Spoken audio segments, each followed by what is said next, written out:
Hey everybody, it's Angie and welcome to Hot and Flashy. In today's video, I was going to talk about sunscreen again, but not what I usually talk about regarding sunscreen, which is usually I'm testing sunscreen just for how it goes on, how it feels, how it looks, how it sits under makeup, more the aesthetic properties of it. Instead, I'm going to talk about a study that came out recently that you guys had so many questions on. You guys sent me links to the study, links to a lot of the articles that were generated by the study. You had lots of questions for me and you generally wanted me to give you my opinion on what the study meant, if it meant that you should change your everyday sunscreen habits at all. As you guys know, I love my sunscreen. I am a huge advocate for sunscreen, but despite me being a layperson, I do like to do a lot of research. I like to let my fingers do the Googling. I try to look at scientific studies. And I don't just read the headline and then say, oh my gosh, that's all I need to know. Because if you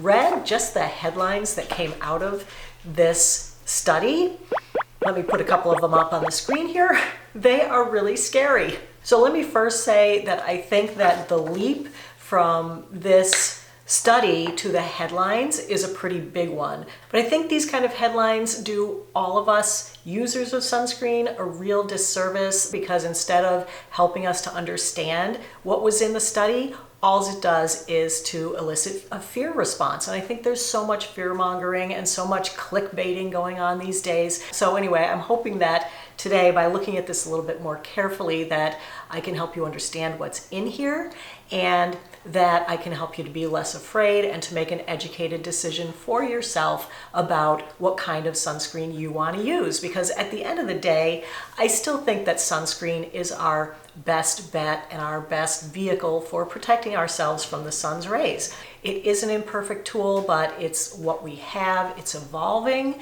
It's come a long way in the last 20 or 30 years, but it still may have a long way to go. And so studies like this, I think are helpful, but it's not a conclusive study that makes me want to change course with anything. All right, so let me go ahead and read the abstract. It's a little long, but it basically tells how they ran the experiment. To better understand how sunscreen formulation influences stability and to establish a foundation for probing the influence of zinc oxide additives, we formulated 5 different small molecule based ultraviolet filter mixtures. Small molecule is another word for chemical based. So you guys know when we talk about sunscreen, there are 2 different categories of the ingredients. One is chemical, one is mineral. These were only chemical-based sunscreens. I'm just going to switch out chemical for small molecule wherever they say small molecule. We formulated 5 different chemical-based UV filter mixtures with a sun protection factor of 15. These mixtures contained active ingredients approved in either the US or the EU. We evaluated the photostability and toxicity of these mixtures in the absence and presence of zinc oxide after UV exposure for 2 hours. Changes in UV absorbance were minimal for all 5 chemical-based mixtures without zinc. The presence of either micro or nano-sized zinc oxide caused significant chemical photodegradation, and the degraded mixtures exhibited higher levels of toxicity in embryonic zebrafish assays. This study suggests that cautions must be taken when formulating sunscreens containing both zinc oxide and chemical UV filters to avoid unintended consequences during use. So I know I glossed over all the details of how they made these things, but the things that stand out to me as problems with it is that they used a solvent called DMSO when they were dissolving the sunscreens in order to get them into a liquefied state, which would never be used in a normal sunscreen. They also didn't make sunscreen like a lotion to put on human skin. It was a liquid that was left in the test tube and irradiated there and then tested afterwards. So it doesn't really mimic real world use of sunscreen. So they first took all those mixtures and they irradiated them to determine if they were stable, and all of the mixtures were stable after 2 hours of sun exposure. So that was like the baseline to show that each of their mixtures had stability. When it came time to do the actual adding in of the zinc to see if it destabilized the sunscreening ability of the mixture. They didn't perform it on all 5 of the chemical sunscreens that they made. They only did it on 1. So basically what they did is they threw out the other 4 mixtures that they did, and they only did the rest of the parts of the study, both the toxicity study and the UVA degradation study, on this first mixture. And this is the one that is the standard like sports sunscreen lotion. So the one that contains avobenzone, octisalate, homosalate, and octocrylene. They didn't do the studies on any of the European filters. And I would be really interested to know how the European filters did in this study. I mean, since they ordered up the ingredients, mixed up the mixtures, why didn't they use them? It would have been, I think, much more far-reaching and much more interesting data. So anyway, it seems to me that they concentrated just on the interaction of zinc oxide with avobenzone. And I find that interesting because we already know that zinc oxide destabilizes avobenzone. It is so known that here in the United States, you're not allowed to make a sunscreen with zinc oxide and avobenzone combined. You can go back 20 years to 2001 and look up this study that tells you, 20 years ago, that avobenzone is destabilized by mineral sunscreens, aka titanium dioxide and zinc oxide. So, it's not like they should have been surprised. We've known for 20 years that the minerals do destabilize avobenzone. They could have easily looked up this study that shows that if you just coat the zinc oxide molecule with silica, that it makes it so that it doesn't destabilize avobenzone that zinc oxide is normally known to destabilize. Or they could have looked up this study that shows that avobenzone is destabilized by octinoxate, but that adding tinazorb stabilizes both. Or they could have looked up this product data sheet on avobenzone that shows that all these different chemicals stabilize avobenzone and states that it shouldn't be used with non-coated zinc. And their conclusion is that the industry should be wary of mixing avobenzone with zinc oxide. But what you need to know is that since the industry has known for over 20 years that zinc oxide destabilizes avobenzone, they generally don't put them together. And if they do, they're going to use the micronized zinc that doesn't cause degradation of avobenzone. In fact, I went over to the US FDA website because here in the US, the FDA regulates sunscreen ingredients as drugs, which is why we have far fewer of them than Europe does. Because in order to get a drug passed by the FDA, you have to have a ton of safety data, a ton of performance data has to be submitted on it. And if you go to the FDA website, you can find the monograph on sunscreen. Granted, the monograph was last updated, in 2021, but there were no significant updates to it since like 1999 or 2001, something like that. That's a whole nother issue, but what I wanted to point out to you is that if you go to the FDA's website and you read the monograph, eventually you get to this page, which I'll put up for you on the screen here, which is the sunscreen active ingredients that are allowed here in the US. But the more interesting paragraph for me was the next one down that is entitled Permitted Combinations of Active Ingredients. So the FDA doesn't let you take everything on this list and just mash it all into a sunscreen, okay? There are certain combinations that you can do, and guess what combination is not allowed? That's right, avobenzone and zinc oxide. That cannot be in a US sunscreen together. So just wanted to give you guys here in the US anyway a sense of security that the FDA has known about these issues with photostability with avobenzone and combining it with zinc oxide for a long, long time. So like the big aha moment in the study was only aha to them. It wasn't aha to anyone else. And so their suggestion that maybe, formulators take more care Well, they already are, and you just would not find those ingredients combined here. The second part of the study, I think, brings up more questions than it answers. The results of the second part of the study, where they took the same sunscreen mixture, so the one with just the avobenzone chemical-based sunscreen, and they diluted it with DMSO, and then they took zebrafish embryos and basically developed them in a bath of chemical sunscreen. Then they did the same thing, but adding zinc oxide.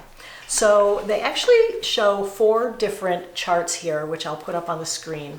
So I'm going to direct your attention to C and D first. So these are kind of the control charts that they have. So C is mixture 1, which is just the chemical sunscreens, no zinc oxide. And the blue bar is before they exposed it to UV radiation, and the orange bar is after they exposed the mixture to UV radiation. They didn't radiate the fish, they just radiated the mixture before they made the fish soup for the fish to grow in. So the axis on the left is percent incidence, and the axis on the bottom are like developmental abnormalities. So this shows that chemical sunscreen, at least those 4 chemical sunscreens, when you raise a fish embryo in them, are not really that toxic to the fish. So then looking at D here, what this shows is just zinc oxide in 4 different ways. So they did microparticles before and after UV exposure and nanoparticles before and after UV exposure. So if you were to translate this directly to humans, which you can't because we are not developing zebrafish embryos, you would say like, oh, well, they're fairly safe as they are. But then you look at these 2 charts, and these ones show mixture 1 with microparticles added and mixture 1 with nanoparticles added. And then you see the incidences of abnormalities go up a lot higher, especially on the nanoparticle chart. So that is a little bit worrisome. Again, we're not zebrafish, we're not developing in a sunscreen soup or a mixture soup. The cool thing about zebrafish embryos and why they use them is because I guess a lot of their DNA is very similar to ours, but also because they develop outside the mother's body and they're see-through. And so they can see all the organs developing in there, but their skin is see-through. So it's not like our skin that is made to be a barrier to keep things out. Also, that DMSO stuff that they diluted everything in is a penetration enhancer. So on those poor little zebrafish with their see-through skin, I would imagine that they were being exposed to systemic doses of everything, not just on the surface. So to me, they haven't proven that zinc oxide or any sunscreen is toxic to humans as it's used as a sunscreen. So in their conclusion, they don't say zinc oxide is toxic to humans as is implied in a lot of the headlines. What they say is, we observed that photodegradation products resulted in increased mixture toxicity to zebrafish. So she qualifies it right in here. They don't say to humans, they say in zebrafish, thereby suggesting that degradant introduction into aquatic ecosystems may be environmentally hazardous. So their conclusion based on this, I think, is appropriate, but the conclusion isn't what the headlines would make you think it is. Did they prove that zinc oxide is toxic to humans? They did not. Did they prove that zinc oxide as a sunscreen doesn't work after 2 hours of UV irradiation in the UVA spectrum? They didn't. They showed that avobenzone didn't work after 2 hours of irradiation when mixing it with zinc oxide. Zinc oxide is stable, and it's not really destabilized by much as it's formulated in a sunscreen. I would say if you really want to be secure in your sun protection, use a good zinc oxide sunscreen. They say overall, much more work studying sunscreen formulas, photostability, and phototoxicity is needed to guide design and mass production of safe and effective formulations. So yeah, I agree 100%. We definitely need more study into sunscreens. So in my previous video where I talked about this briefly, I asked the audience if you had any questions for me for this video, and the one that seemed to come up the most was this one, who was from Virginia. She says, I'd like to know more about the zinc oxide study, specifically if it's okay to use with foundation that includes sunscreen and moisturizer that includes sunscreen. So I had said in that previous video that for now, what my best advice would be was to not mix your chemical and your mineral sunscreens. I wouldn't mix them in your hand and then put them on your face. I don't think that this is like an indictment that we should not be using sunscreen or that we should not be using any kind of makeup that also has sunscreen in it. I don't think that they prove that you using a chemical sunscreen and then putting on a foundation with a mineral sunscreen in it, I don't think they've shown that that is toxic to you. So I think that it's okay for you to do that. I basically had no idea that these things, once they leave my body, could be mixing in the waterways and causing toxicity to, animals down the food chain. There's always an inherent amount of our chemicals as humans getting into the waterways, which is not a good thing. Our planet can only take so much of absorbing our chemicals. So let's say you take a little bit of foundation and you pounce it on with a sponge. Are you mixing them together? I don't think that they actually mix. Like, they actually took these things, diluted them in DMSO and water, and then poured them together into a thing and mixed them up, and then they irradiated them. I think that if you apply your coat of sunscreen in the morning, whether it is a mineral sunscreen or a chemical sunscreen, the sunscreens are made to sit on the surface of your skin and to form a film. Think of it as like a cake that's already baked, right? It is going to be stabilized and on your skin and doing what it needs to do for the next couple of hours. As far as the small amounts of makeup that you're going to use, I'm not sure that they're going to have a huge effect. As we know, sunscreen is dose dependent. You need to put it on thick. You need to let it set up and form its film. That's how it works best. So I think if you use it according to the label directions, you don't really have to worry too much about this stuff. Do I think that this study coming out should make you drastically change anything that you're doing? I really don't. I think it's an interesting study. I think it raises more questions than it answers. I think it does bring up some good points, but it's not as cut and dried as the articles would make it seem. They definitely didn't do any of the experiments on humans, on human skin, either in vitro or in vivo. So, that's kind of the quality standard that I look for, is a double-blinded, placebo-controlled, in vivo, peer-reviewed, big study. Those are the kinds that really, are going to make me change my course of action. Something like this that is none of those things. And for more reading and resources on it, I'll link the study and I'll link the other studies as well that I showed you here today. I'll link the FDA's monograph on it. So if you want to, spend an entire evening reading about sunscreen, very fascinating stuff. So that is it for today's video. If you enjoyed our deep dive into the research on sunscreens, then go ahead and give the video a like. Please subscribe to my channel. That always helps me out. As always, I thank you so much for your time. I really appreciate you watching. Have a great day, and I will see you in the next video. Take care, everybody. Bye-bye.